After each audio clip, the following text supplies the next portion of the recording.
Olá, sejam bem-vindos. Estamos aqui para mais um evento, mais uma atividade de extensão para esse período extraordinário do Covid-19, promovido pela Unicecal, pela Faculdade de Direito, vinculado também aos nossos grupos de estudo e pesquisas. Essa é a atividade, essa mesa redonda, chamada Necroliberalismo em tempos de Covid-19, interfaces entre política e sociedade. É um evento que procura, né, mais do que qualquer outra coisa, fazer uma análise crítica do contexto atual, principalmente trazendo à tona as interfaces do neoliberalismo, aquilo que estamos ainda criando uma espécie de um novo adjetivo, que é o necroliberalismo, ou seja, que é essa visão dessa sociedade onde as relações biopolíticas, as relações entre governo e sociedade, entre Estado e sociedade, cada vez mais afloram os dispositivos de matança, os dispositivos de segregação, cujo resultado é a morte, seja a morte física ou a morte social, a diminuição da importância das populações e, obviamente, tudo isso atrelado a uma nova retomada de uma biopolítica, de um controle da vida, de um controle dos espaços, mas mais destinados aí às classes, no caso brasileiro, às classes específicas, né? Permitindo que as pessoas sejam controladas, usem máscaras ou usem dispositivos no celular para controle, enquanto outras camadas da população aumenta-se daí, nesse caso, o espaço da necropolítica, o espaço do necropoder, ou aquilo que a gente pode chamar de necroestado, ok? Isso, obviamente, vem à tona a partir de algumas leituras, e eu cito aqui apenas um desses autores. Vários autores trabalham com a ideia de tanato política, que tem outro sentido, mas especificamente estamos falando do Achille Mbembe, que é um autor camaronês, um filósofo que utiliza as discussões do Agamben, as discussões do Foucault, para cunhar esse conceito, que é um conceito muito interessante, muito caro, que está no livro Políticas da Inimizade, que chama Necropolítica, e é uma característica muito especial desse conceito, é justamente pelo caráter de lugar de fala, né? Uma visão, digamos assim, mais decolonial, nesse caso, descolonial, né? Ela quer descolonizar, mas reconhecendo que há uma construção de uma relação de poder marcada pelo processo de colonização, ou seja, marcado por essa experiência dos africanos, exclusivamente, né, nessa análise dele, mas que nos serve muito bem enquanto latino-americanos, essa percepção que nós temos de uma sociedade, né, a partir de uma visão do mundo eurocêntrica, do qual isso impacta as políticas públicas, impacta a formação do Estado, um Estado que nunca reconhece no seu povo o seu devido valor. Pelo contrário, a noção de população sempre é construída a partir de um estereótipo, né, no caso brasileiro, branco, de classe média, enquanto as populações, ou o que nós chamamos, alguns autores chamam de Brasil profundo, quase sempre jogada às pilheiras, jogados às brincadeiras, aquele humor mais banal de todos, aquele humor que tira sarro do pobre, né, do cacotibes, o teu horror a pobre, e ou seja, toda uma estrutura que é pensada através de uma forma cujo resultado sempre é a morte, o genocídio dessas populações, e nessas situações de crise que veremos agora a partir do Covid, que já estavam acontecendo no Brasil, esse processo de violência é um processo permanente, é um processo que não é novo, não é? Ou seja, está na formação da República, o Estado brasileiro é especializado em matar a população brasileira, aconteceu em Canudos, aconteceu no Contestado, as revoltas, né, os cangaceiros, o cangaço brasileiro, as pessoas eram degoladas pelo Estado, né, dissipadas a sua cabeça exposta a público. Então, todas essas dinâmicas já configuravam essa experiência colonizante brasileira, decolonial brasileira, marcada pela violência introjetada no Estado, do qual não se trata só de fazer viver, né, e deixar morrer, mas, sobretudo, fazer morrer, ou seja, a morte se torna o mote principal da política, das ações públicas. E quando eu digo morte, não falo só apenas da morte física, nesse caso brasileiro, sim, a morte física também, mas a morte política pode ser pensada nessa interface. E agora, nesse momento do Covid, nós provavelmente veremos uma nova retomada, né, um exacerbamento dessas condições de políticas da morte, de violência e de autoritarismo, obviamente, tudo isso muito bem atrelado com essa nova dinâmica que nós temos hoje, dessa sociedade produtivista, essa sociedade que tenta melhorar suas atividades, otimizar, né, qualificar, que tenta tornar todos nós empreendedores de si, ou seja, que tenta ocupar todos os espaços, principalmente aqueles espaços mais caros, que é o espaço da formação da identidade, da subjetividade, agora já perpassaram pelas lógicas produtivistas, consumistas, pelas lógicas que advêm de uma lógica neoliberal que já não é mais a mesma, né? Que já estava se transformando e agora fica muito evidente que estamos falando de um ultraliberalismo, de um neoliberalismo iliberal, ou seja, a gente tem vários conceitos para isso, então um pouco dessa conversa é pensar um pouco nisso, pensar junto com vocês que estão aqui, para que a gente possa, ainda que em momentos de crise, produzir a análise crítica e, quem sabe, aprendermos um pouco, desenvolver um pouco nossas pesquisas. Então, nós temos aqui 2 experts, 2 mestres, que são meus irmãos, meus queridos amigos, que eu tenho muito prazer de estar em, né, diálogo permanente. Eu e o Pablo, nós temos aí uma relação, inclusive, muito profunda de escrita, temos escrito juntos, refletido juntos há alguns anos. O Felipe também, agora cada vez mais se aproximando, né? Já tinha uma discussão muito forte com o Pablo e agora pretendemos criar junto um grupo para poder fazer essas discussões nesse momento, né? Para no futuro, quem sabe, a gente possa ter mais clareza do que das coisas como elas aconteceram. Então, primeiramente vai falar o Pablo, eu vou apresentar ele, depois vou apresentar o Felipe rapidamente. Pablo Ornelas, para quem não conhece, né, já que ele já é um cara da casa, ele dá aula na nossa pós-graduação, sempre está aí conosco, mas ele tem um currículo realmente incrível. Ele é graduado em Ciências Sociais pela UFS, que é onde fez uma pesquisa já sobre etnográfica, sobre rock num bar famoso de Florianópolis, sobre rock underground, né, aquela situação do bar mesmo, aquela situação era um bar clássico na região, acho que até fechou, né? E depois fez um mestrado em Sociologia Política na Universidade Federal de Santa Catarina, pesquisando aí as questões vinculadas aos jovens em conflito com a lei, então, ou seja, também vinculado ao direito, em certo sentido, assim, à criminologia, ao direito penal, aquilo que no direito a gente enquadra nessas disciplinas.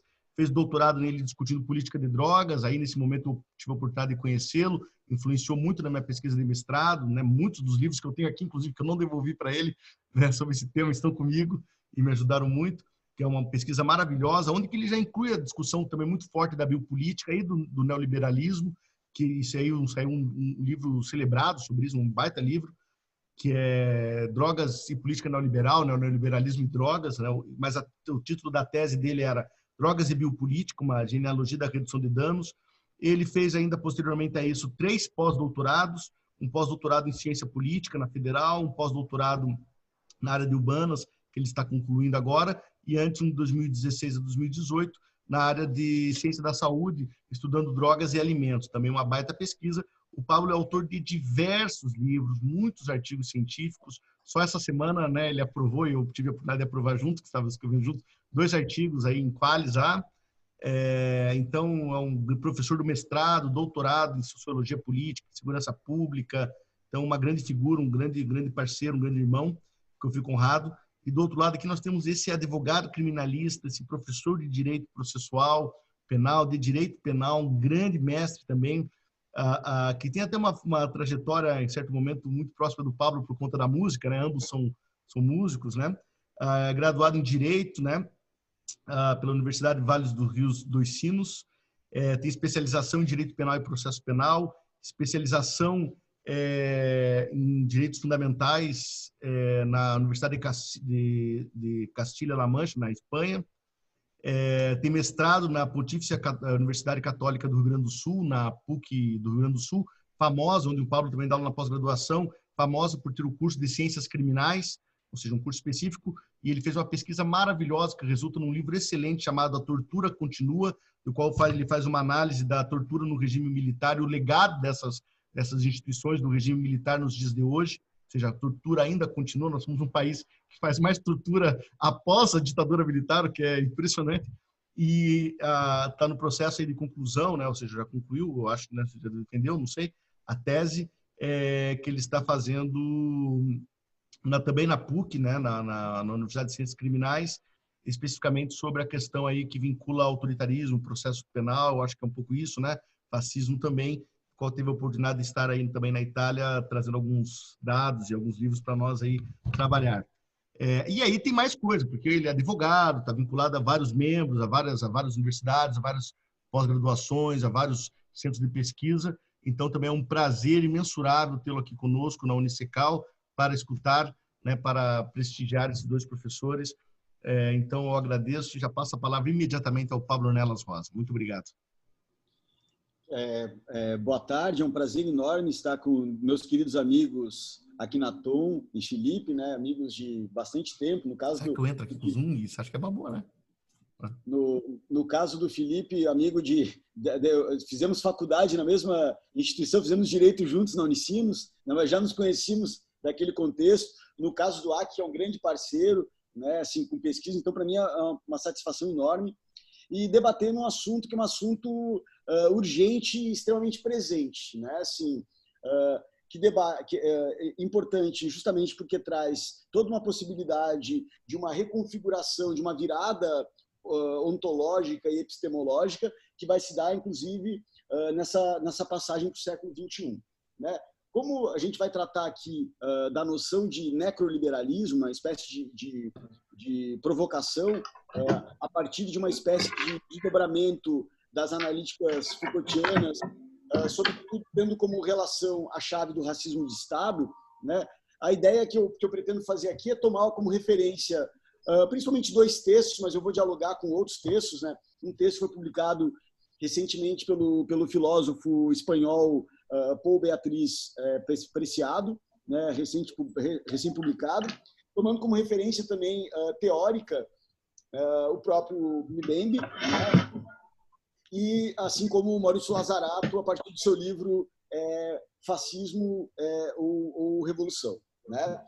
O Lazarato, eu acho que ele foi um autor que me chamou bastante atenção para evidenciar, logo após ter encontrado a noção de urfascismo apresentada pelo Humberto Eco, numa conferência que ele deu nos anos 90 na Universidade de Colômbia, né, onde ele vai trazer o fascismo, mostrando o fascismo, se a gente pensar em termos Foucaultianos aí, como um modo de subjetivação, e a partir de dimensões que a gente pode entender dentro da chave das analíticas pós-estruturalistas, uma dimensão mais micropolítica, mais macropolítica, né? E nesse sentido a ideia é pensar um pouco esse contexto do Covid, relacionando também com o próprio governo brasileiro do Bolsonaro, né? A Sueli Ronick não, o Paul Beatriz Preciado, né, nesse texto que eu mencionei, ele começa dizendo o seguinte: diga-me como sua comunidade constrói sua soberania política e eu lhe direi quais serão as formas de suas epidemias e como as enfrentará. Nesse texto ela traz reflexões sobre o tratamento dado à sífilis, né, no século XV, depois traz até chegar no contexto, passando pelo contexto do HIV, do qual o próprio Michel Foucault foi alvo. E nesse processo, a ideia, nessa minha fala aqui, a minha ideia é um pouco abordar essas questões a partir da chave do racismo de Estado. Então, eu vou partir da premissa, né, de que fascismo, de quando a gente fala em fascismo, a gente não necessariamente está tratando a partir de um ponto de vista de um fascismo histórico, de um fascismo situado no contexto da Itália, das primeiras décadas do século passado. A Itália, das primeiras décadas do século passado, nos evidencia todo um modo de subjetivação que perpassa a produção do sujeito numa dimensão mais institucional, numa abordagem mais macropolítica, mas também numa dimensão micropolítica e também numa dimensão que nos faz, em certa medida, naturalizarmos, ou em termos Foucaultianos, governamentalizarmos, nos produzirmos enquanto sujeitos a partir de desdobramentos, a partir de elementos que vão permitir com que a gente passe a estabelecer e a reproduzir verdades que incidem sobre cada um de nós. Então, nesse sentido, a gente teria diferentes dimensões que vão incidir sobre nós, dimensões que operam a partir, sim, de um caráter coercitivo, de um caráter impositivo, mas também a partir de dimensões que nos capturam, né, e que fazem com que nós acreditemos naquilo que a gente tem, que a gente toma como verdade, a partir da relação que nós estabelecemos com pessoas ou informações que vão nos constituir, portanto, enquanto sujeitos. E tomando como perspectiva a ideia de que o fascismo ele não opera a partir de uma dimensão exclusivamente histórica, a partir daquilo que foi localizado no regime italiano das primeiras metades do século passado, o Maurício Lazarato vai partir da ideia de que emerge agora no século XXI, né, nos últimos 20 anos, na verdade, né, a gente consegue localizar alguns elementos. Né? Antes a gente já localizava essas dimensões micropolíticas, e a gente pode pensar, inclusive, na chamada de atenção que o Foucault vai dar ao escrever o prefácio do livro Antiédipo, Deleuze e Guattari, onde ele vai propor, vai ponderar sobre um estilo de vida fascista, né? Uma vida, o que ele propõe aí é uma vida não fascista, localizando essas dimensões micropolíticas do fascismo que incidirá sobre nós. O Maurício Lazarato ele vai mostrar que houve um certo deslocamento, né, de elementos presentes no fascismo histórico, no fascismo que a gente pode localizar nos regimes totalitários da primeira metade do século passado. A gente pode citar não apenas o fascismo, o franquismo, o nazismo, né? Onde o discurso que instrumentalizava se dava também por uma ideia de identidade nacional, né? Fundamentada nesse nacionalismo, forte nacionalismo, num forte populismo, um forte apelo às massas, né? Mas havia um dispositivo muito presente que era um processo de desenvolvimento social que era orientado pelos estados a partir da centralização da economia nos estados. Né? Então, os estados eles eram fortes justamente porque eles que conduziam as dimensões econômicas, as orientações econômicas dos seus próprios países.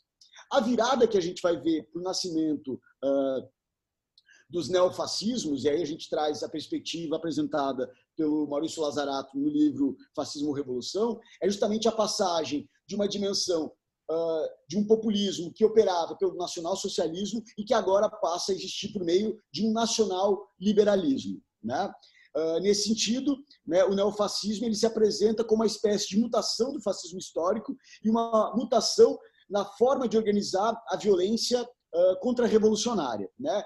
Se a gente pegar, por exemplo, o discurso bolsonarista, a gente vê muito evidente, né, o discurso anti-esquerdismo, anticomunismo, antiprogressismo, né, que são espécies de desdobramentos do comunismo, expressos pela chave do globalismo, né, pela chave da possibilidade de comprometer as soberanias nacionais por meio de estratégias globais orientadas pela ONU ou, no caso do Covid, pela Organização Mundial da Saúde. Então, nesse sentido, ele vai entender que o populismo, até mesmo o populismo de esquerda, ele prepara para a chegada desses novos fascismos. Né? E o fascismo contemporâneo, esses fascismos contemporâneos, dentre eles aquilo que a gente poderia pensar em termos de um fascismo tropical ou de um fascismo à brasileira, opera a partir da mutação desse fascismo histórico, no sentido de que ele acaba sendo muito mais nacional liberal do que nacional socialista. Né? Então, nesse sentido, o novo fascismo, ele diferentemente do fascismo que operava pelo desenvolvimentismo, que operava pela garantia de direitos a alguns e pelo extermínio de outros, e a gente pode pensar nesse extermínio de outros pela chave, inclusive, do stalinismo, se a gente pensar no texto do último capítulo do livro Em Defesa da Sociedade, do Michel Foucault, curso que ele deu no Collège de France em 1976, onde ele vai definir o racismo de Estado, então ele vai localizar, né, o racismo não operado a partir exclusivamente de uma dimensão racial. Né? Mas o fascismo ele também pode ser pensado, né, segundo o Michel Foucault, a partir de desdobramentos dos quais o Maurício Lazarato vai pensar não necessariamente o racismo de Estado, mas o racismo cultural. Um racismo que não tem nada de conquistador, como acontecia nos períodos da colonização ou da neocolonização. Mas o fascismo agora, que ele opera por aquilo que tem sido chamado recorrentemente de guerras culturais, onde, de um lado, a gente tem uma visão supostamente uma visão progressista, que seria a junção de diversas lutas que operam desde lutas por ambientalistas, por feministas, por grupos LGBTQI+, enfim, movimento negro, né? Dentre várias lutas que passam a ser compreendidas por essa narrativa a partir da chave de desdobramentos das lutas de classes situadas numa perspectiva marxista. Nesse sentido, a minha fala aqui, ela não opera, ela não traz nenhum autor de tradição marxista, justamente porque eu tento pensar, a partir do Foucault, uma espécie de estratégia epistemológica que permite com que eu dialogue a partir de uma perspectiva progressista, sem a possibilidade de ser acusado de marxismo cultural, porque Foucault, diferentemente do que presume o autor conservador Roger Scruton, Foucault não é um autor marxista, ele é um crítico veemente ao marxismo, né? Inclusive, se a gente pegar autores como, por exemplo, Byung-Chul Han, um filósofo coreano muito na moda hoje, que é professor em Berlim, na Universidade em Berlim, né?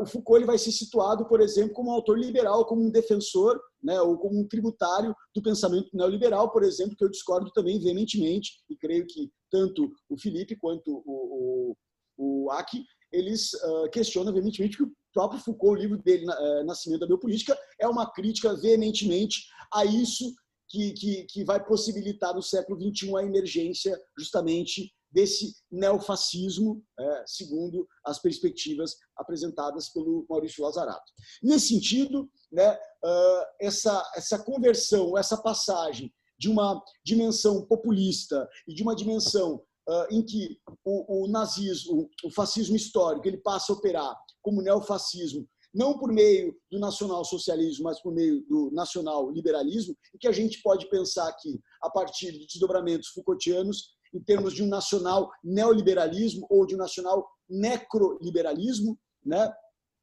A gente vai começar a pensar, por exemplo, que existem diferentes formas de racismo e diferentes formas de justificação da morte de determinados setores, de determinados grupos da sociedade.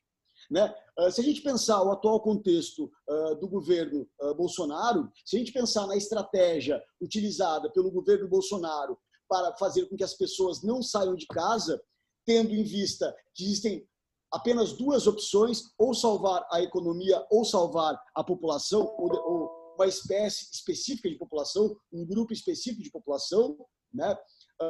O governo ele opta justamente pela economia. Isso nos permite evidenciar justamente uma justificativa para a condução política, né, de uma espécie de genocídio de determinados grupos sociais, e aí a gente pode citar, por exemplo, as pessoas idosas. Então, nesse sentido, né, o nacional necroliberalismo, ou neoliberalismo, ou nacional-liberalismo, se preferir utilizar em termos do Maurício Lazarato, ele permitiu uma espécie de desdobramento econômico ou de justificativa política para uma orientação econômica que perpassa uma espécie de utilitarismo que tem, num racismo geracional, o seu dispositivo de atuação.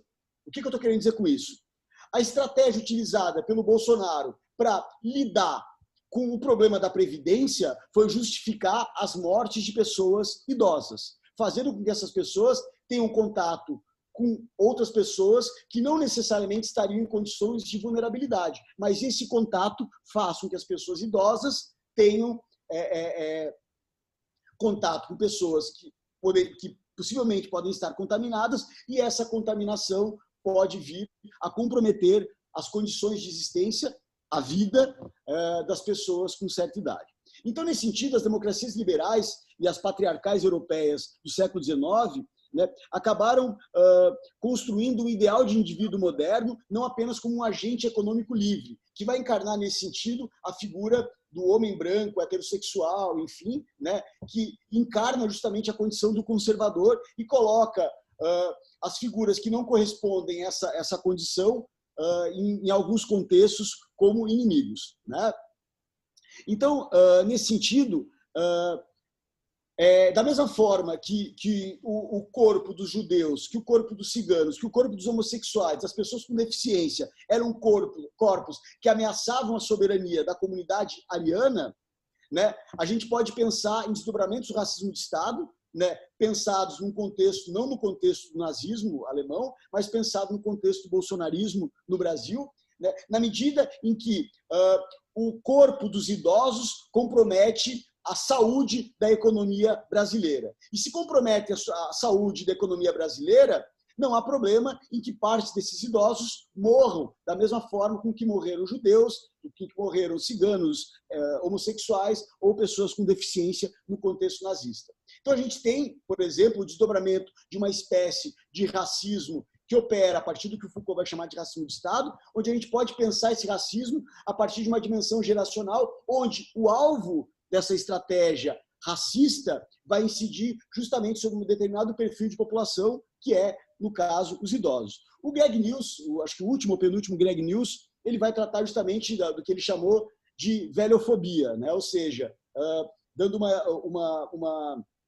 ilustrando aí, evidentemente, essa condição dessa dimensão racializada, mas não no sentido racial, mas no sentido da constituição de um processo de higienização social, na qual, ao exterminar esses que ameaçam a pureza, né, a gente acaba fortificando e potencializando a raça pura, né, no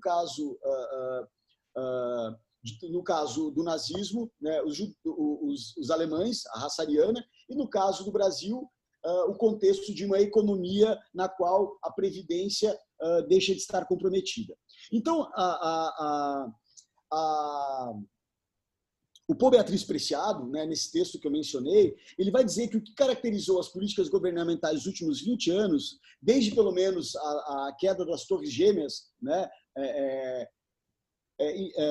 se deu, assim como as ideias de liberdade e movimento que dominavam o neoliberalismo, de Pinochet, a Margaret Thatcher, Ronald Reagan, foi a redefinição de Estados-nação em termos neocoloniais e, sobretudo, de uma identidade, de um retorno à ideia de fronteira física como condição para a restauração das identidades nacionais e, sobretudo, da soberania política. Então, nesse sentido, a gente teria, por exemplo, um discurso, de um lado, do Bolsonaro, por exemplo, de que as recomendações da OMS operariam por uma dimensão globalista que tentaria impor um governo internacional unificado e que a imposição desse governo internacional unificado comprometeriam as soberanias nacionais e, em meio a isso, seria necessário a demanda de que as identidades nacionais fossem reestabelecidas, fazendo com que as pessoas saíssem nas ruas, né, lutando para poderem trabalhar, porque o governo brasileiro não está querendo nos deixar trabalhar, né? Então, nesse sentido, a gente veria a emergência desse ultraliberalismo, né?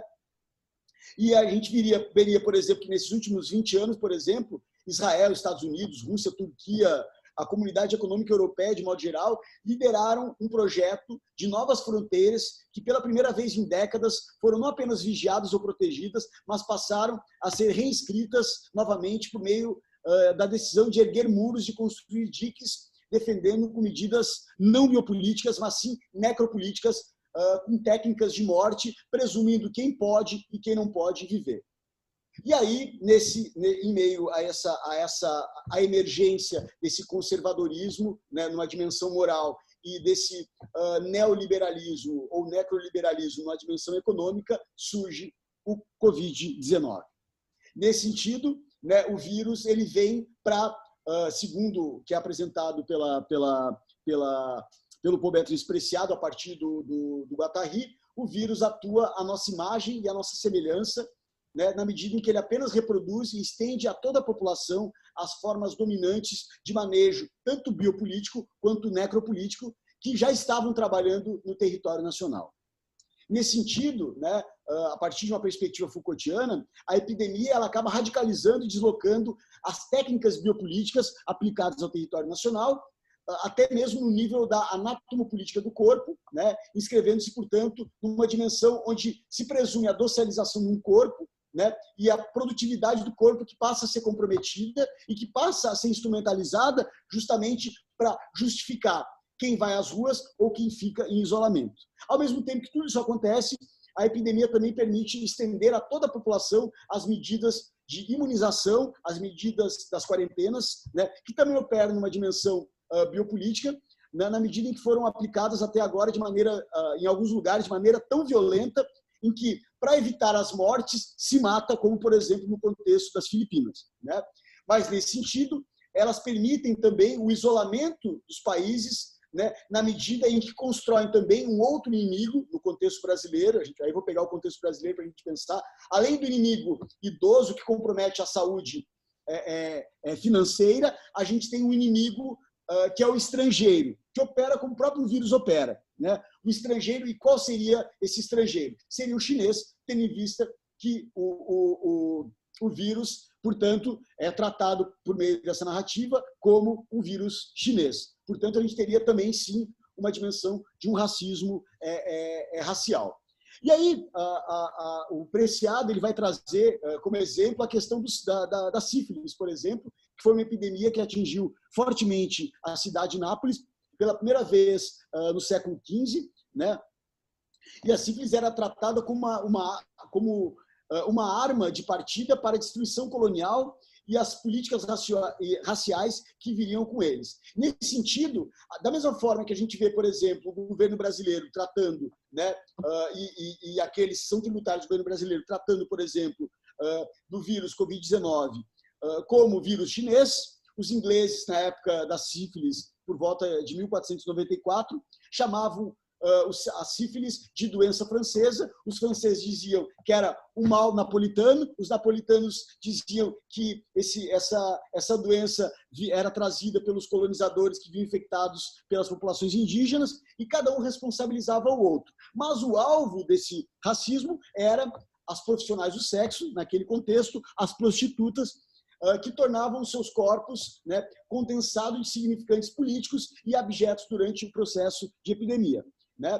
Então, o isolamento das prostitutas, naquele contexto, das profissionais do sexo, elas tornavam, não apenas tornavam essas mulheres vulneráveis à doença, mas vulnerabilizavam toda a população.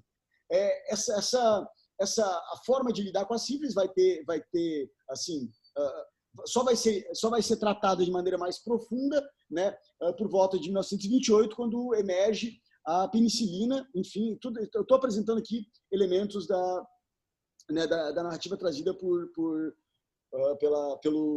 Beatriz Preciado. Então, o que está sendo testado em escala planetária por meio da quarentena, por meio dessa espécie de gestão populacional que decorre do gerenciamento do vírus, é uma nova maneira de entender a soberania em um contexto em que a identidade sexual e racial, né, orientada por uma perspectiva colonial patriarcal, está sendo desarticulada. Então, o Covid ele desloca as políticas de fronteira que estavam ocorrendo no território nacional, ou uma perspectiva mais supranacional, se a gente pensar o contexto da União Europeia, e acaba incidindo e produzindo efeitos acerca do tratamento dado acerca de determinadas populações. Nesse sentido, o vírus, como diria o Derrida, é, por definição, o estrangeiro, o outro, né? E, nesse sentido, ele permite operacionalizar o racismo de Estado de uma maneira um tanto quanto diferente da maneira que foi evidenciada pelo Michel Foucault, né? Na medida em que o Foucault estava pensando no contexto do século XX, e nós estamos vivendo um contexto que, inclusive, produz novas governamentalidades, dentre elas as governamentalidades algorítmicas, que talvez sejam um grande desafio das teorias sociais contemporâneas, né, para lidar com a questão da verdade por meio da chave do saber-poder, que agora passam a ser instrumentalizadas a partir de modulações que vão se dar, sobretudo, no cyberespaço, né? Então, nesse sentido, o que está no centro do debate durante e após essa crise do Covid é quais serão as vidas que estaremos dispostos a salvar e quais serão as vidas que estaremos dispostos a sacrificar. Evidentemente, a gente consegue localizar, por exemplo, que a vida das pessoas que entregam as nossas comidas, que a vida das pessoas que comercializam produtos que são consumidos por nós nas nossas casas, nos supermercados, por exemplo, né? Que a vida das pessoas com mais idade, por exemplo, são vidas que podem ser, sim, sacrificadas, e o nosso governo evidencia esse sacrifício na medida em que, no lugar da salvação dessas pessoas, né, é mais importante salvar a economia, evidenciando, portanto, a passagem de um nacional-socialismo, né, que fazia viver, sim, mas que fazia morrer, né, a partir da exceção que operava pelo racismo de Estado. Agora, o liberalismo, ou o neoliberalismo, encontrou uma justificativa para eliminar aquelas pessoas que custam para a Previdência, a exemplo do que a gente tem das pessoas com mais idade. Então, acho que era um pouco essa as minhas ponderações para pensar com vocês, né? Aí a gente pode abrir daqui a pouco para perguntas. Espero que tenha me feito claro. Muito bem.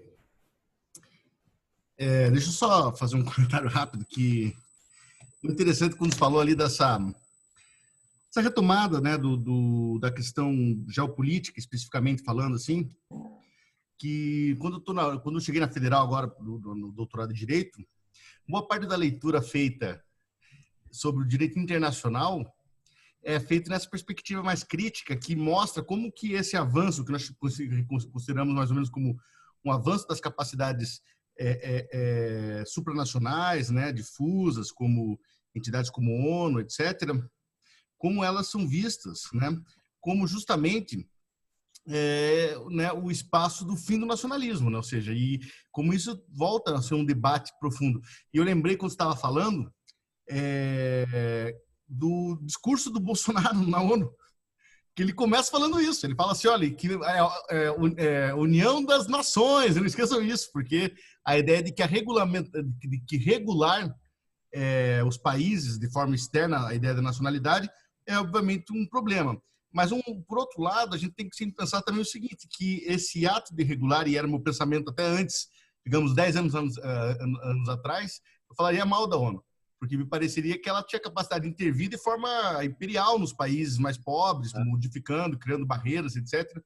Então, olha como a vida é bela e contraditória, ambígua, né? Ou seja, então a gente precisa reconhecer que os momentos e as percepções que nós temos da realidade estão sempre mudando, porque assim como nós estamos compreendendo uma dinâmica muito profunda, muito intensa, que é a nossa história, né? E agora cada vez mais rápido, mais célere, com outros mecanismos que nós não conhecíamos antes, que é o algoritmo e outras dinâmicas. Então, tem sido incrível. Mas eu fiquei pensando no discurso que eu lembro, fiquei lembrando do discurso do Bolsonaro, que foi bem nesse teor mesmo, de que essas leis de fora, que a ONU, tudo serve para acabar com a ideia de nação dele e da família tradicional que ele adora. Vamos lá, Felipe, desculpe falar rapidamente aí. Não, cara, eu acho interessante, achei interessante as colocações que tu fez. Então, boa tarde a todos. Eu vi que alguns ainda não tinham entrado quando o Aki me apresentou no início, né? E eu, como eu tinha dito antes, eu até não preparei uma fala, também acho que vou mais na linha do Pablo, assim, em tese de fazer um comentário, e já quero partir justamente do que ele falou, né? Eu acho que o Covid, no fim das contas, ele está revelando uma série de questões, né? Deixando as claras, assim, muitas perspectivas que o meio acadêmico já vinha traçando nos últimos anos. Obviamente, a gente tem que cuidar, e é notável isso, né, que algumas pessoas estão tentando decifrar o futuro, fazer exercício de futurologia em relação ao que vai acontecer. Eu acho tudo, como a gente vinha falando antes, né, Paulo, meio precoce, assim. Mas, de qualquer modo, a gente consegue já visualizar, e mais ou menos na linha do que o Aki falou antes, né, ele até anotei a palavra que ele utilizou aqui, né, além da questão da aceleração, mas o Covid é realmente uma lupa, né? E ele vai jogar, justamente, ele vai aumentar, de certo modo, tornar mais perceptível uma série de questões assim que a gente tem visto, né? E até em nível global, assim, porque o Brasil, em que pese ele ser um laboratório, assim, né, sobre certos aspectos do neoliberalismo, ou do neoliberalismo, as coisas realmente estão acontecendo de um modo muito parecido em todo mundo, né? Eu estou acompanhando aquelas edições da N-1, né, que tem alguns textos lá teve do Bifo, teve também do Preciado, né, do Apreciado, enfim, e textos que têm algumas perspectivas boas e que dá para entender, né, mais ou menos o que está acontecendo, etc. Né? Então, assim, falando da minha pesquisa antes, né, a minha pesquisa ela investigou, no fim das contas, a influência do legado fascista, né, no processo penal, no direito penal brasileiro, né? E, obviamente, na minha pesquisa, eu trabalhei o fascismo no nível do macro político, né? Utilizando lá a perspectiva do Deleuze, né? do macro político, do micro político, etc. Então, é óbvio, o fascismo no espectro governamental. Mas também, depois, eu acabei, até porque eu tinha abandonado, em certo modo, assim, a leitura do Deleuze e comecei a retomar, né? E comecei a pensar muito no microfascismo. Eu acho que o fascismo histórico, no fim das contas, ele pode ser dentro das limitações daquele período, né? Enfim, em termos de comunicação, em termos de tudo, né, ele foi um momento, e acho que talvez pela primeira vez, que o microfascismo deu certo, né, e conseguiu tomar uma proporção assim, político-governamental, né? E isso atualmente me parece que está acontecendo de novo, né? Logicamente agora o fascismo ele não volta uniformizado, né? Mas vem mais militarizado do que nunca, né? Com certeza. Só que ele vem sob um outro aspecto, né? Então a gente é interessante pensar os microfascismos, né? Os fascismos do dia a dia, do nosso modo de vida, né? Como vai dizer o Foucault interpretando lá no prefácio do Antiético, né? Então, logicamente, me parece que agora o Bolsonaro ele é um fascistoide, né? Mas, ao meu ver, ele é um fascistoide mais uma vez utilizado na época o Mussolini foi utilizado pelos liberais, né? E Bolsonaro me parece um bastão dos neoliberais agora. Eu acho que uma grande diferença, e também esse é um assunto que tem que pensar, né, que os liberais eles financiaram Mussolini no fascismo histórico e depois não conseguiram domesticar, né? E agora os neoliberais eles financiaram esses caras da nova direita, fascistoides, né? E será que vão conseguir domesticar? Essa é a minha dúvida. Ontem ficou bem claro. Eu acho que se Bolsonaro não tivesse poder algum, por exemplo, ele tinha caído já há bastante tempo, se fosse uma pessoa que não tivesse o apoio das armas, sobretudo, né? Que é o laço de um Estado justamente de características fascistas, né? Então, eu acho que uma grande coisa a ser pensado hoje em dia, e o Pablo trata muito bem disso no livro dele, né? O Fascismo Tropical, a questão das novas direitas, né? Porque as novas direitas, isso que está acontecendo agora, né? Não é não é algo assim que aconteceu de uma hora para outra, né? É algo que vem acontecendo desde a década de 70, né, quando as novas direitas elas se separaram dos movimentos fascistas mais radicais, etc., que lançavam mão da violência, os skinheads, né, é um exemplo clássico disso. Então, só para vocês pensarem, né, um grupo de skinhead, ele pensa basicamente um cara do MBL pensa quase isso, né, alguns mais radicais, alguns menos. Só que o cara do MBL, por exemplo, não fecha com ele na questão da violência, né? Então, esses caras da nova direita, na verdade, eles acabaram se afastando do velho fascismo, né, desgarrado e violento, justamente para conseguir tornar o discurso mais palpável, né, e com isso foram ganhando espaço até chegar aonde a gente chegou hoje, né? Então é óbvio que o Bolsonaro até ele é um pouco diferente dos pares deles, né, mundo afora, porque ele é mais tosco e parece que tem um jeitão mais antiquado, do fascismo mais antiquado, né? Mas no fundo é isso que está balizando, né? Então assim, acho que uma discussão interessante da gente pensar, quando anda mais em tempo de Covid, né, que a gente não tem como não falar nisso, e falar justamente desse fascismo que está surgindo e vai viabilizar uma série de medidas daqui para frente, com certeza, né, porque é na crise que isso, logicamente, se mostra com mais evidência. Né? A ideia é pensar tipo, como a gente chegou até aqui. Né? Então, até fazendo uma breve revisão bibliográfica, assim, o Pablo também mencionou antes o Bouchourin, né? Que ele trata o Foucault como um neoliberal. Eu até li o livro dele semana passada, Psicopolítica do Neoliberalismo, alguma coisa assim. Né? E até assim, discordo de 90% do que ele disse no livro, né?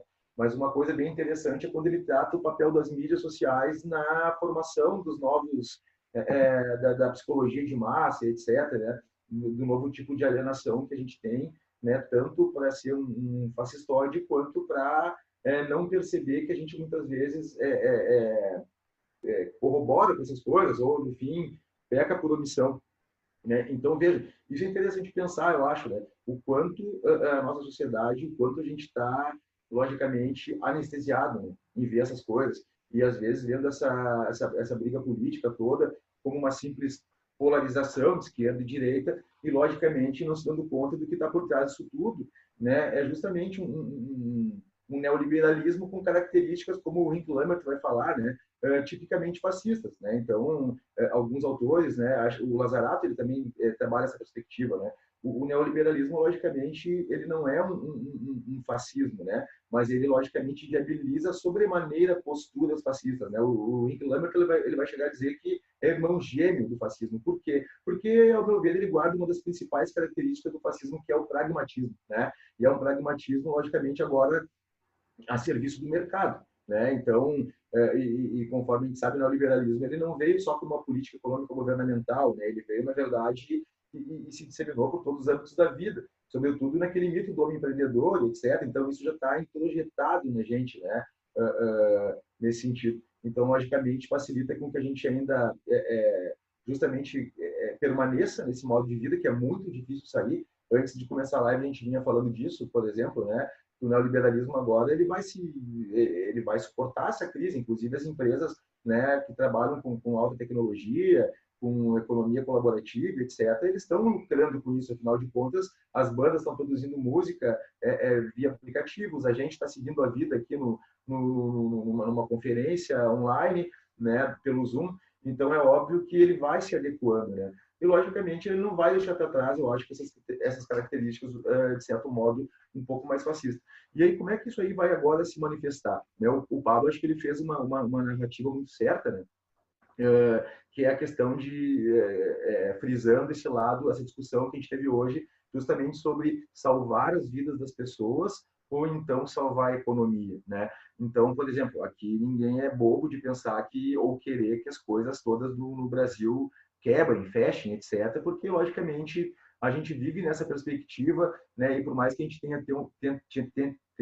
tente ter um modo de vida um pouco mais independente, mais anárquico, ainda assim a gente circula nesse meio, pessoas queridas nossas também dependem desse sistema para trabalhar, né? Então tudo que a gente quer é tentar tornar isso tudo, logicamente, mais justo, né? Tentar adequar modos de vida para que isso não... Mas veja, o modo de vida segue igual, né? Então, obviamente, esses microfascismos, eles seguem presentes no campo, né? Então, talvez alguns pequem por omissão, outros fingem que não veem, etc., mas muitos, logicamente, sucumbem a isso, né? E toda essa gente, por exemplo, que vem, logicamente, tentando separar essas questões como se tivesse que separar a questão, né, da vida das pessoas, biológica, e o lado econômico, no bom sentido, que eu estou dizendo, preservar atividades, né, onde as pessoas tiram seu sustento, etc., por menor que seja, porque hoje, por exemplo, os mais afetados, por exemplo, são pessoas que vivem do modo de vida completamente fora de qualquer regulamentação. É o tio do cachorro-quente, é o meu vizinho que vende pulseirinha de miçanga aqui, é o cara que faz sanduíche vegan e vende no domingo no parque. Esses caras são, ou seja, os modos de vida mais afastados do capitalismo tradicional são também que estão mais sofrendo, né? Então, quando se pensa nessa dicotomia, o correto não é polarizar isso, e é justamente o que esse microfascismo está viabilizando fazer, né? Então, a discussão, por exemplo, pautada na mídia é justamente nesse sentido, né? Ah, mas a economia, então a discussão ela chegou ao ponto de ser ou a vida ou realmente a economia, né? Enfim, não se separa mais isso e nem tenta atacar esse problema pelos dois flancos. Isso aí, ao meu ver, é uma manifestação extremamente típica do fascismo, né? E no nosso caso, com características do fascismo tropical, como bem lembrou o Aki antes, na introdução, e bem como o Pablo mencionou, né? Já que, né, a nossa sociedade ela reproduz justamente isso, um fascismo um pouco diferente, na verdade, microfascismo, mas que tem muito a ver com a nossa história, né? Com o modo que a gente encarou as coisas com o passar do tempo, o modo como a gente encara a ditadura até hoje, né? O Aki estava mencionando antes do meu trabalho da minha monografia, a minha monografia do mestrado, né? Então, que foi justamente sobre a ditadura, o modo como a gente é acostumado a tratar como esses absurdos. Então, o nosso microfascismo ele tem essas diferenças, né? E aí, o que acontece? Eu acho que daqui para frente, por que vai ser uma lente de aumento, né? Porque a tendência é que daqui para frente as coisas realmente fiquem mais difíceis, né?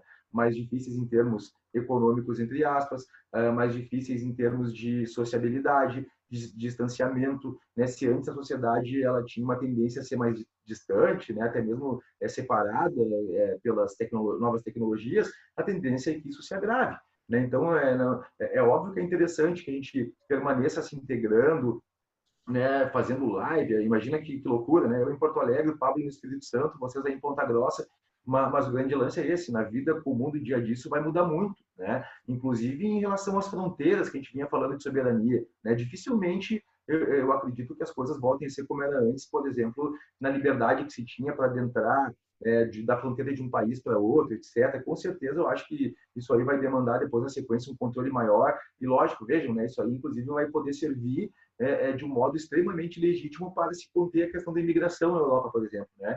Então vejam que presente que a nova direita europeia ganhou agora, porque ela vai poder defender a xenofobia né? Não como um discurso distorcido para preservar culturas, né? Mas até pela questão biológica, né? Então vejam como isso vai abrir aspectos negativos. Negativos, né? A questão do mercado também, logicamente, vai ter menos emprego, menos possibilidades formais de ter renda, então tu vai ter, logicamente, mais conflitos, mais problemas. E aí, logicamente, todo esse fascismo que já está presente, nesse microfascismo no nosso campo social, isso aí, obviamente, vai ser direcionado para essas coisas. Né? O direito penal, que é uma área que eu estudo bastante, e o processo penal, por exemplo, agora ainda está um pouco em pauta, né? Porque, logicamente, está se discutindo, vai usar direito penal para conter as pessoas de ir no parque, não ter aglomeração. Isso eu acho que é a discussão mais, agora, superficial, né? Mas vejam, se as coisas continuar como sempre foram, daqui para frente, quem é que vai governar o excesso, né, de população que vai ter pela rua? Logicamente, então, a gente tem que se preparar para ter um direito penal mais duro, né, que seguir, né, com a questão da inflação legislativa, um processo penal cada vez com menos garantias. Né, se agora há pouco tempo a gente vinha reclamando já e trabalhando muito a questão do fascismo no projeto de lei anticrime, né? Vejam, né, o projeto de lei anticrime ele veio desacompanhado de uma exposição de motivos, né? Mas não precisa, é só pegar o discurso do Sérgio Moro, por exemplo, quando ele tomou posse, que vocês vão encontrar ali diversos discursos que estão presentes lá nas exposições de motivo do Código de Processo Fascista, né, na exposição de motivo do Código Penal Fascista, e estão também nos nossos códigos de 40 e 41. Né? Vejam, a coisa seguiu, e não é agora, depois, diante das perspectivas que a gente tem, né? E eu acredito que o Brasil não vai passar impune isso, né? Tipo, tem gente falando, que aqui não vai acontecer nada, etc. Eu acho que aqui vai acontecer muita coisa, sobretudo para as pessoas mais pobres, né? Já que a gente está falando de neoliberalismo, necropolítica, etc. Né? Então, pensem se isso chegar, né? Eu espero que não chegue, mas se chegar nas comunidades do Rio de Janeiro, nas comunidades mais pobres de São Paulo, vai ser uma matança terrível, né? Porque lá, provavelmente, do jeito que a gente está acompanhando, isso vai disseminar. E lógico, depois disso, se a gente for pensar nos conflitos sociais que vão ocorrer e no modo como a gente costumava tratar e sempre costumou tratar os nossos conflitos, né, com violência, direito penal máximo, processo sem garantia, a perspectiva é que vai acelerar. Então, o que é a minha conclusão, né, já para meio que também não me estender muito, que, logicamente, esse microfascismo, né, que estão presentes aí no nosso cotidiano, no nosso modo de vida, né, algo que eu não quero falar de novo, porque o Pablo explanou muito bem sobre isso, né, logicamente, eles tendem a se acentuar justamente logicamente, com o decorrer aí dessa questão do Covid, porque, pelo que a gente tem acompanhado em outros países, logicamente, eu acho que a gente não vai passar impune em relação a isso e que teremos alguns efeitos, né, nefastos. E, logicamente, isso vai se refletir em tudo, né, na questão da segregação, do afastamento social, vai se refletir também na questão da utilização do direito penal, como eu disse antes, ainda não começou a entrar em pauta, mas na sequência vai entrar, e quando a gente sabe, né, da criminologia já explicou que o crime não tem uma relação, né? Ou seja, a pessoa não comete crime porque ela é pobre, mas um cenário de miséria gigantesco que ele favorece, né, as práticas criminosas, etc. Então, pelo menos dentro dessa construção social que a gente tem como crime, então logicamente a polícia vai ser mais usada, né? Tipo, o direito penal vai se ampliar, o processo vai seguir perdendo, né? As garantias vão seguir sendo desrespeitadas. Então, acho que a minha perspectiva é essa, né? E aí, lógico, para tentar modificar esse cenário, pelo menos nesse campo futuro aí que a gente espera que não seja como a gente está prevendo, assim, ou nem é prevendo nem a palavra certa, conforme a gente tem feito perspectivas, né? Eu acho que a ideia é que a gente tente realmente, né, cada vez mais fomentar novos modos de vida, né, mas que obviamente dificilmente vão se afastar de um paradigma que a gente já vem vivendo, né? Mas enfim, eu acho que todas as tentativas são importantes, né, da gente tentar se tornar cada vez menos influenciável por algumas coisas, né? E enfim, tentar uma proximidade como ser humano, porque eu acho que isso aí foi uma coisa também que o vírus também trouxe, né? Que acentuou, de certo modo, um pouco assim a solidariedade entre as pessoas, né? Então não vou entrar naquela perspectiva do lance do comum, lá do negro, etc, né? Mas eu acho que a gente vai ter que achar meios pelos quais a gente consiga ter um modo de vida mais alternativo em todos os âmbitos, né? Porque aí sim a gente consegue de repente diminuir essa curva, né, do fascismo no Brasil, do autoritarismo. Né? Então acho que a minha colocação é mais ou menos essa aí, né? Fico também à disposição aos questionamentos de vocês. Aí.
Eu estou ouvindo. É que estava trancando a minha, daí eu desliguei a câmera.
Despejo.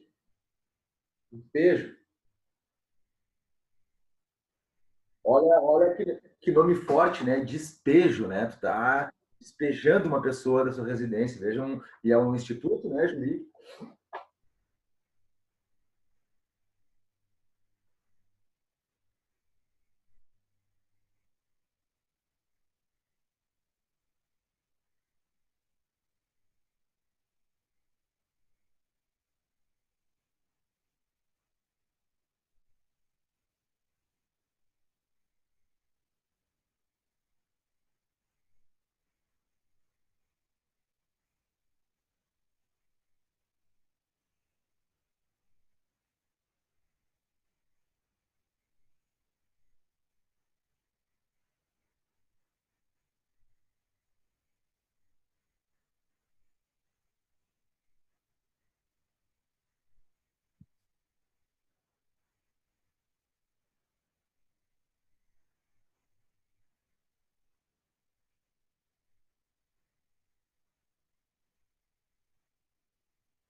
Posso iniciar o bate? Pode. Então, assim, eu concordo contigo aqui nesse lance aí da escolástica como uma das características, né? Com certeza, ali parece que está o embrião da racionalidade, que depois vai ser tão importante para os liberais, e que logicamente vai estar, né, no neoliberalismo, no necoliberalismo. Mas eu até pedi a palavra antes porque eu queria... eu me esqueci de falar uma coisa que eu tinha pensado em falar antes e acabei me esquecendo. E é justamente essa questão da prisão, né? Então, a prisão hoje em dia, eu também aqui, a gente tem acompanhado alguns casos de pedidos de liberdade enviados por advogados aí, né, para libertar presos doentes que estão nesse grupo de risco, segundo a OMS, etc. E a gente tem ouvido e se deparado com decisões bastante surpreendentes, né, que na verdade a gente vê que ele tem um exercício retórico muito grande para tentar deixar uma pessoa presa, né, pela alguma condição que logicamente diz respeito à periculosidade, né, aquela questão do inimigo tão cara para o fascismo mais do que nunca. Mas eu acho que o judiciário, no fim das contas, né, ele acaba, óbvio, é uma elite que ela ainda vai, já existem pesquisas, né, o Pablo, que é da sociologia, eu acho que até pode apontar com mais precisão, mas segundo o Guiringueli, que da PUC, ele sempre dizia de pesquisas que existiam, eu acabei não acompanhando sobre quem que forma os quadros, né, do judiciário, e 90% membros, logicamente, de elite, e, de certo modo, sem querer, né, logicamente, generalizar, mas ele vai refletir o pensamento dessa classe social, etc. E mais do que isso, eu acho que ele vai refletir o microfascismo esse que está presente em toda a nossa sociedade, né, tanto da pessoa pobre, da pessoa mais rica, etc. Né, e se não tiver um preparo, mais do que isso, né, uma cultura democrática, e sempre lembrando que a democracia também não é salvação, né, mas é melhor do que tudo que a gente conhece, basicamente até hoje. Acho que a democracia ela pode permitir até um anarquismo, né, fragmentado ali dentro, etc. Então, por isso que ela é melhor mesmo. Né? Mas, logicamente, que a gente vai ver o judiciário reverberando justamente esses anseios sociais tipicamente fascistoides. Né? Logicamente, aquele aspecto que a criminologia já vem diagnosticando há muito tempo, né? Acho que a Helena Larrauri, a espanhola lá, a criminóloga, ela é bastante clara no ponto de demonstrar o modo como o populismo, né, que nada mais vai ser um transportador desse microfascismo para dentro do sistema de justiça criminal, vai fomentar decisões desse tipo, né? Aqui no Sul, por exemplo, é comum que quando a justiça, até aquele caso em que o Moro relatou numa entrevista, né, de alguém que tinha sido solto aqui, foi preso com um fuzil, com armas, logo em seguida ele mencionou isso numa entrevista do Ministério da Saúde, reverberou bastante aqui, porque depois foram descobrir que era uma fake news, né? Mas, enfim, a imprensa já começou a pressionar os juízes, né, logicamente. Então, eu acredito que, diante da influência da mídia, da cultura classista, etc., pela uma série de outras questões, eles vão reverberar, né, justamente isso. E aí eu queria mencionar a prisão, né? Porque a prisão, ela vem sendo sustentada desde, pelo menos quando eu me formei, né? Aquele discurso clássico da ressocialização. Então, na minha época de faculdade, tu tinha várias posições políticas, né? Mas desde o cara de direita democrático, assim, mais democrático, o cara de esquerda, fechavam nesse ideal da prisão como algo um instrumento ressocializador, né? Só que desde Foucault a gente sabe que a prisão nunca foi isso, né?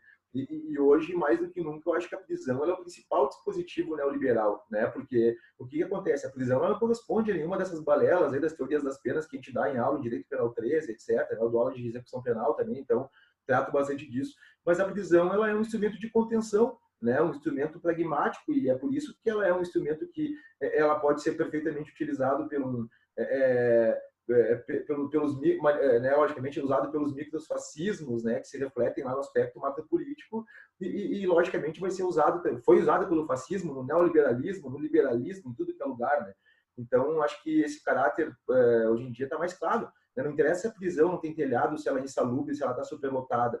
A gente sabe que, né, todo mundo sabe que ela não vai ser utilizada para ressocialização, mas sim para conter determinadas pessoas. São justamente os inimigos, né, que talvez aumentem, né, já fazendo um exercício de futurologia depois da crise e que logicamente vai legitimar o uso do direito penal, e esse direito penal não se move sozinho, né, direto dos códigos, é necessário um juízo, um processo. Então logicamente o judiciário, ao meu ver, que já é bastante autoritário, ele reflete também esses microfascismos aí, vai aproveitar as brechas do sistema, né, num lance mais macro assim, para legitimar decisões bem compatíveis com a ideia de necropolítica. Né? Uhum.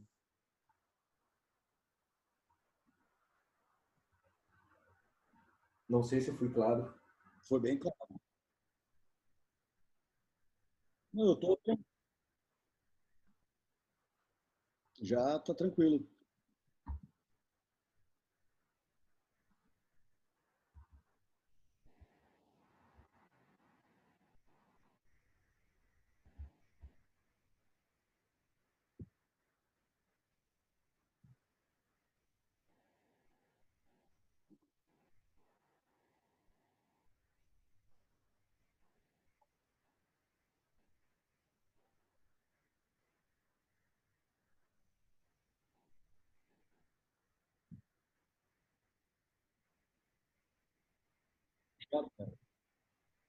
Já.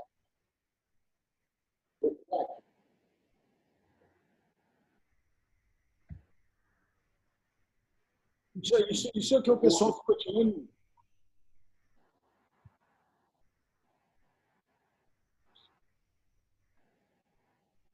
Então, eu ia falar disso, inclusive, né? Então, assim, essa pesquisa, isso que o Felipe traz, né?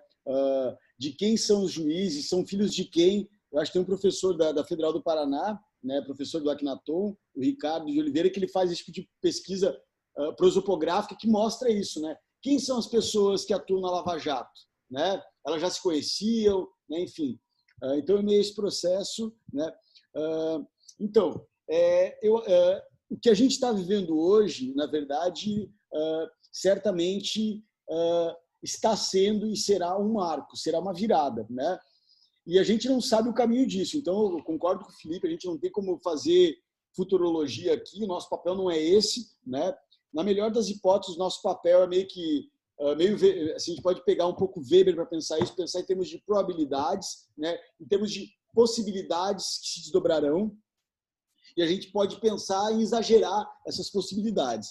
De fato, a gente pode estar implementando um novo normal. No novo normal, e aí talvez esse livro que o Felipe mencionou, do Byung-Chul Han, A Psicopolítica, tem um capítulo que é muito curioso, muito interessante, que é o capítulo O Amável Grande Irmão.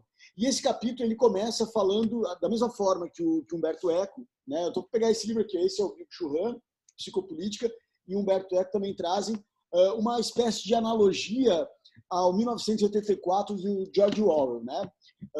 Ou seja, e aí nesse sentido ele traz a ideia de que o panóptico apresentado pelo Foucault, por exemplo, isso no caso do Byung-Chul Han, de que o panóptico apresentado pelo Foucault a partir do Jeremy Bentham, por exemplo, né? Ele passa a ser desdobrado no contexto contemporâneo, possibilitando a emergência de uma nova língua, nova fala, né? Que seria a categoria apresentada aí pelo George Orwell. E no que consiste, né, essa categoria? Né? Então, ele vai dizer que o estado de vigilância apresentado pelo George Orwell, a gente está falando do livro 1984, com suas teletelas e suas câmeras de tortura, diferencia-se fundamentalmente do nosso panóptico digital, que nasce e se intensifica com a internet, com os smartphones, com o Google Glass, enfim, e que é dominado pela aparência de liberdade de comunicação ilimitada. Ou seja, né, a gente tem liberdade, a gente é demandado, a gente recorre a essa liberdade. Eu tenho liberdade de dizer que a Terra é plana, eu tenho liberdade de dizer que esse é um vírus chinês, eu tenho liberdade, né, e isso demanda de mim uma transparência acerca de tudo na minha vida, inclusive acerca do que eu penso, né? Então, nesse panóptico, não se é torturado, mas se é tuitado, postado. A gente pode pensar isso até em termos deleuzianos, se a gente pegar, por exemplo, o último capítulo do livro Conversações, né, onde o Deleuze ele vai mostrar a emergência do que ele chama de sociedade de controle. Ou seja, num contexto onde nós deixamos de ser indivíduos, nós deixamos de ser sujeitos e passamos a nos tornar divíduos, cifras, números. Nesse sentido, para a Receita Federal, nós somos CPF. Para a polícia, nós somos a nossa identidade, nossa carteira de identidade, enfim. Nesse sentido, a transparência e a informação substituem a verdade. O novo objetivo do poder não consiste na administração do passado, mas no controle psicopolítico do futuro. Ou seja, a técnica de poder do regime neoliberal não é proibitiva, não é protetora, não é nem mesmo repressiva, mas ela é prospectiva, ela é permissiva e ela opera de maneira pejorativa, né? Então, esse grande irmão apresentado a partir do panóptico de Bentham, que era invisível e que era onipresente na cabeça dos presos, que internalizavam a possibilidade da presença de alguém que estivesse vigiando, né? Passa a operar no panóptico digital, por outro lado, a partir da ideia de que ninguém se sente realmente vigiado ou ameaçado, né? Porque a gente voluntariamente se disponibiliza a isso. Então, nesse panóptico... Oi? Só uma intervenção para não perder esse link aí. Antes da gente começar a falar, o Aki falou, né? Que a gente sente essa angústia, essa vontade, né? E eu, como eu disse antes, eu li esse livro agora há pouco tempo também. É justamente isso, né? Até a gente que, em tese, parece que está mais com uma boa vontade, às vezes, de tentar pensar o que está acontecendo, a gente está sendo influenciado por essas tecnologias, né? Porque essa nossa angústia, logicamente, ela é fruto disso. Porque se a gente vivesse que nem na época da Unicinos, quando a gente era colega lá em 2004, a gente não tinha essa angústia de replicar a informação, né? Porque a gente não tinha contato com essas ferramentas que a gente tem hoje. Então, a gente é a prova empírica de que isso aí está realmente acontecendo, né? Para o bem e para o mal. Tanto para te ser mais empreendedor, fazer mais coisas, quanto para te sentir exatamente aí, né? Só desculpa aí a introdução. Não, é exatamente isso, né? Porque, assim, nesse contexto, primeiro que há uma demanda, né, para todos nós, pegando essa perspectiva, essa chave do homo econômicos, do Foucaultiano, da passagem do sujeito da troca no sujeito da concorrência, onde nós temos que nos colocarmos na condição de empresas de nós mesmos, né, e instrumentalizarmos isso. Para a gente poder operar como empresa, para a gente poder operar como youtuber, a gente tem que ser transparente, a gente tem que disponibilizar, a gente tem que voluntariamente nos submetermos a essa condição. E, nesse sentido, o panóptico digital apresentado pelo Byung-Chul Han, ele faz uso da revelação voluntária, que é justamente o que o Deleuze, em certa medida, falava da sociedade de controle. Ou seja, saí do Brasil, cheguei em outro país, eu vou fazer um check-in para mostrar para as pessoas, né, que eu sou uma pessoa cosmopolita, que eu sou uma pessoa que viaja, né?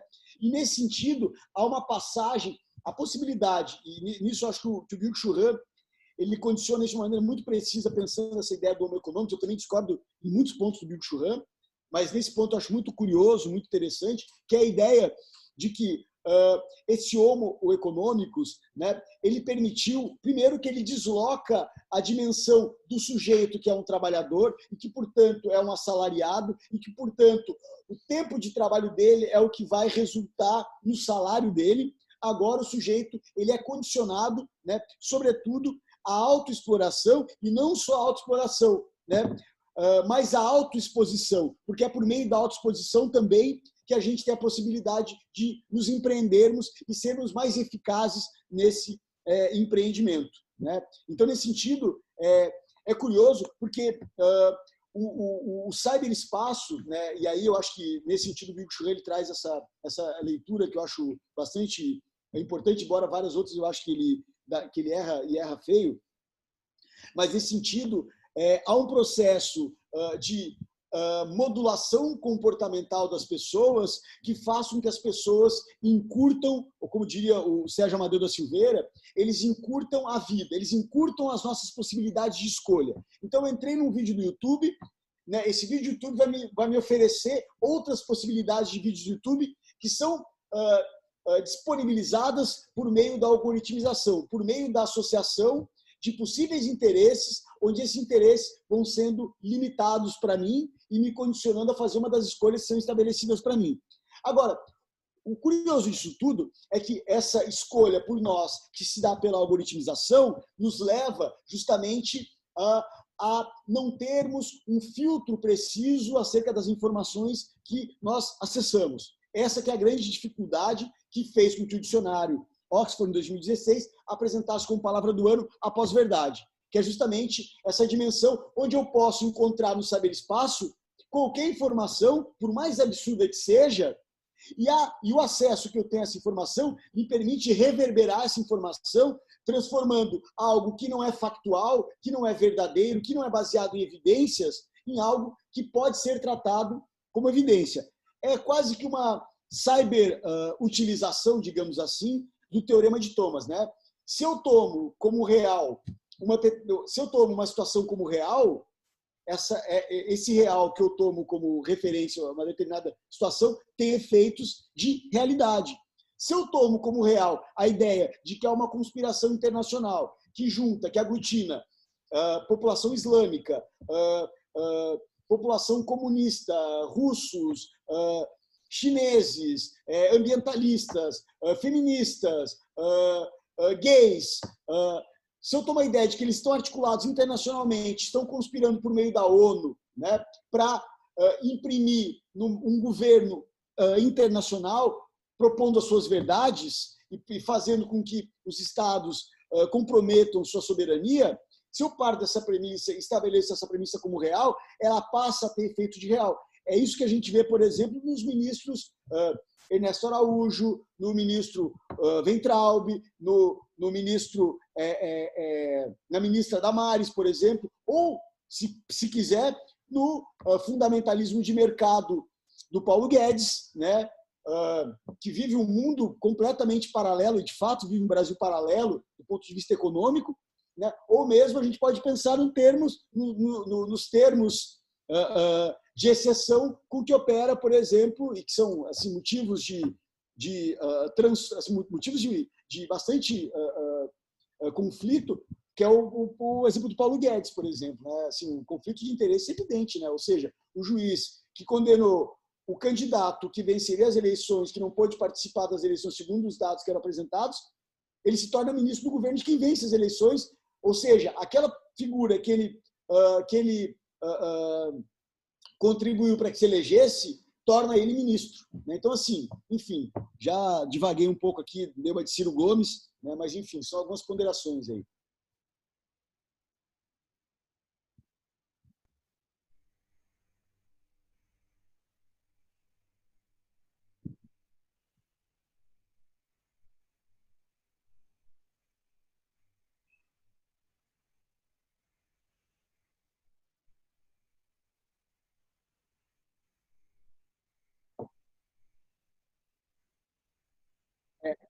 Então, eu acho... Assim, ó, por exemplo, ele leu muito mal Foucault. Assim, Foucault é um autor que ele leu muito mal, né? Isso é um fato. Né? Assim, agora, vários outros autores leram mal Foucault em várias perspectivas. Roger Scruton, por exemplo, o autor conservador, leu um Foucault que não existe. Né? O Lagrange segue um pouco a esteira do Byung-Chul Han, situar o Foucault como autor liberal. Né? Assim, então, são leituras que eu acho bastante equivocadas. Agora, o que eu acho interessante do Byung-Chul Han é justamente a análise que ele traz do tempo presente, que eu acho que ele potencializa, né? Ele faz uma leitura bastante sofisticada para a gente pensar o tempo presente, que é o que as teorias sociais não estão sabendo muito bem como lidar para, por exemplo, explicar a questão da algoritmização, por exemplo, né, para explicar vários outros fenômenos, que são fenômenos exclusivamente da nossa época, que também a gente não pode exigir que autores como Deleuze, Foucault, Bourdieu, enfim, queiram explicar a algoritmização no contexto que eles não viviam isso, né? Então, assim, agora, o Byung-Chul Han, ele tem suas limitações, agora ele também tem suas potencialidades. A questão é o que a gente faz com o Byung-Chul Han, né? Que é o que a gente faz com Foucault, que é o que a gente faz com esses autores, né? Assim como tanto Felipe quanto o Aki, né? A gente usa esses autores como ferramentas, né? Eles não são os oráculos de Carvalho, né? Eles são, na verdade, autores que a gente recorre para nos ajudar a explicar fenômenos, né? De maneira mais sofisticada, de maneira mais minuciosa, embora eles tenham vivido um outro contexto, mas tenham explicado esse contexto que, em certa medida, reverberam o nosso tempo presente.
A gente, nós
Eu acho que é um hibridismo disso com a pitada de algoritmização, né? Porque, na verdade, o que você falou aqui, né, assim, a gente modula informação, né, nas redes que a gente participa. Então, no Instagram, a gente modula. Eu estou feliz hoje, eu estou fazendo tal coisa hoje, né?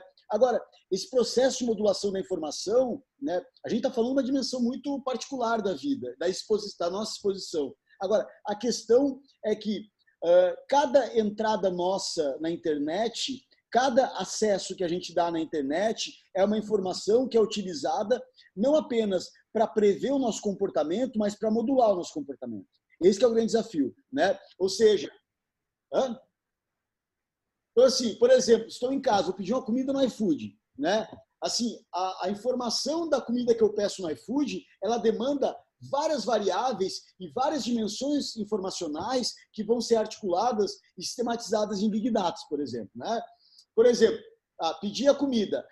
Do meu celular, vai acessar o meu cartão de crédito. do meu cartão de crédito, que vai acessar a conta do motoboy que vai fazer a entrega, que vai acessar, por exemplo, que ali permite saber quantas entregas foram feitas a partir daquele restaurante por aquela pessoa, quantas entregas aquela pessoa fez em toda a trajetória dela usando o aplicativo, quantos pedidos eu fiz em toda a minha trajetória, quais restaurantes que eu fiz os pedidos, quais aplicativos que eu utilizei para fazer os pedidos, quais aplicativos que o motoboy utilizou para poder trabalhar na sua entrega, quais os pedidos que mais saem daquele restaurante, qual a conta do restaurante, a conta do motoboy. Ou seja, eu estou aqui só num brainstorm de informações, né? Se a gente for minucioso, a gente vai ver isso de maneira muito mais intensa. Tudo isso passível de ser sistematizado, porque a nossa conta, por exemplo, em cada aplicativo que a gente utiliza, nos condiciona a uma vulnerabilização na qual as informações que a gente disponibiliza podem ser usadas para modular o nosso comportamento. Então, assim, a gente está vivendo uma outra dimensão de controle que talvez não tenha sido nem pensada pelo próprio Deleuze, né? Quiçá pelo Huxley e pelo George Orwell.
Uhum.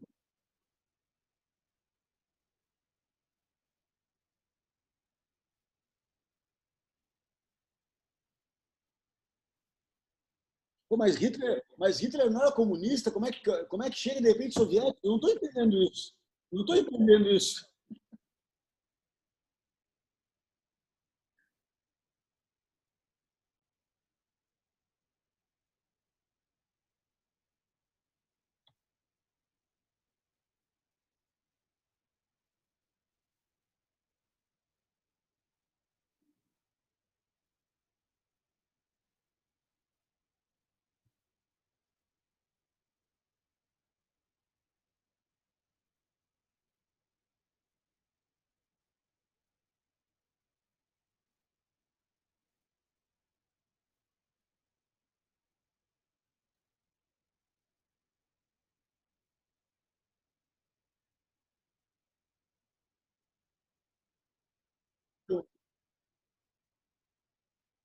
Tem, tem, tem uma questão que é muito curiosa, porque assim, as políticas econômicas são orientadas pelos estados, pelos governos, de acordo, né?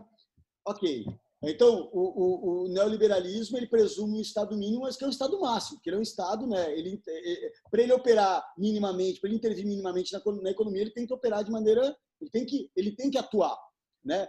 Mas o curioso é que as democracias liberais elas entraram em xeque justamente porque o que legitimava os estados, o que legitima os estados hoje, né? E aí desde a partir da Revolução Francesa, por exemplo, os estados que operam de maneira legítima por meio do sufrágio universal, portanto, por meio do voto, vai ser justamente o voto, não é isso? Ou seja, o Bolsonaro é presidente porque ele teve a maior parte dos votos direcionados a ele. Agora, a grande questão e a grande cilada que nós estamos colocados nesse contexto é o seguinte, tá, peraí, mas se o voto ele é modulado a partir da desinformação, ele tem legitimidade? Se as pessoas votaram no Bolsonaro acreditando no kit gay, e o kit gay é uma mentira, se as pessoas votaram no Donald Trump acreditando no kit gay dos Estados Unidos, que era o Pizzagate, por exemplo, tem legitimidade? Porque, na verdade, houve um processo de modulação onde toda a dimensão que legitima os estados, que legitima os governos, vai se dar pelo sufrágio universal, mas o que fez as pessoas votarem foi a desinformação. Ou seja, né, nesse sentido, por exemplo, a gente pode questionar justamente a própria Constituição dos Estados na medida em que as pessoas votam se fundamentando em mentiras, né? Então, talvez esse seja o grande paradoxo das democracias liberais no tempo presente, no contexto de algoritmização.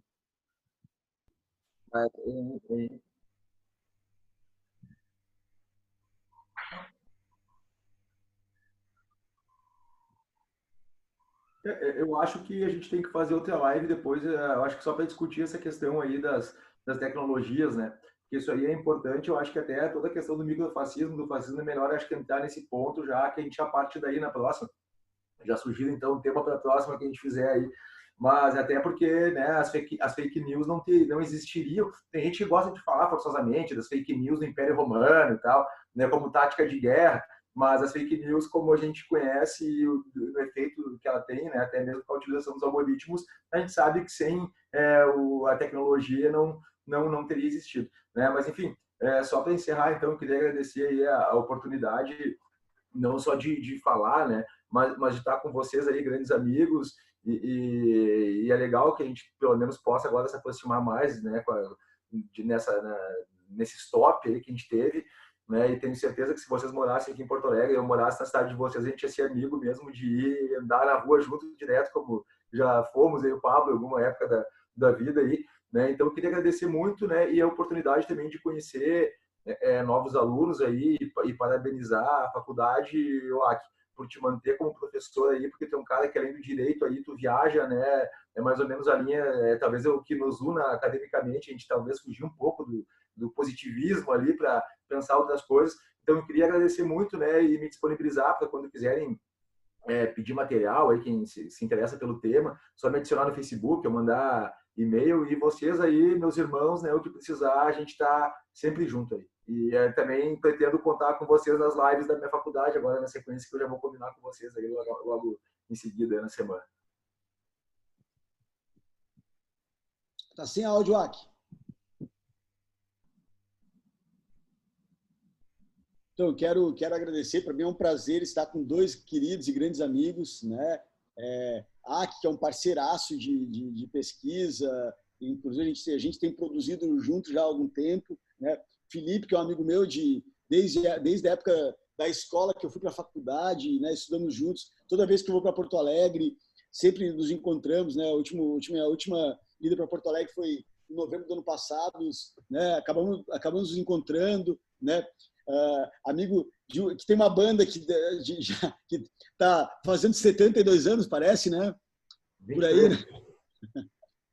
Essa é uma banda já de muito tempo de hardcore e uma banda antifascista aí com a galera massa, né? Então, para mim eu fico muito feliz, satisfeito de poder conversar com queridos amigos e tendo essa motivação aí, que embora seja trabalho, também tem uma motivação de afetos muito potentes em tempos de quarentena, em tempos de pandemia, né, gente? Então, muito obrigado aí e muito obrigado. Contem comigo se vocês precisarem, né? Estou à disposição.